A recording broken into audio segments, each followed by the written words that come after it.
Hello everyone, আসসালামু আলাইকুম। সবাই কেমন আছেন? তো আজকে আমি রান্না করব কি সেটা আমি আপনাদের সাথে শেয়ার করব। তো আজকে আমি রান্না করব মিষ্টি কুমড় দিয়ে এই ইলিশ মাছের মাথা দিয়ে মিষ্টি কুমড়োর ঘাটি করব। তো এই বাইরে খুব সুন্দর একটা ওয়েদার। সব কিছু রেডি করে চুলার পাড়ে চলে এসলাম। প্রথমে কড়াইটা দিয়ে দিলাম এবং তেল দিয়ে দিলাম।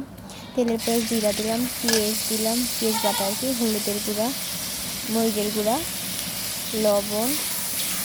এবার এটাকে সুন্দর করে কষিয়ে নিতে হবে। তো পানি দিলাম, কষিয়ে ভালো করে এই দেখুন তেল ছেড়ে দিয়েছে। এবার মাছটা দিয়ে দেবো। এটাকে আমার শাশুড়ি বলে ব্যাপারী বাড়ির ঘাটি। তো আসলে সত্যি খুব টেস্ট হয়। একটু কাঁচামরিচ দিয়ে দিলাম।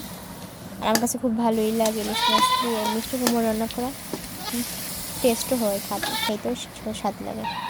আচ্ছা, আমি এই বিলাতিটা দিয়ে দেবো। এটা সম্পূর্ণ ঘাটি হয়ে যাবে, মানে একদম মিশ হয়ে যাবে। সিদ্ধ হওয়ার পরে ঘাটি ঘাটি করে ফেলাইতে হবে। এই দেখেন কিছুক্ষণ আগে কি সুন্দর একটা ওয়েদার ছিল, এখন আবার ঝড় হইতেছে, মানে বৃষ্টি। আবহাওয়ার যে কী অবস্থা আল্লাহ জানে।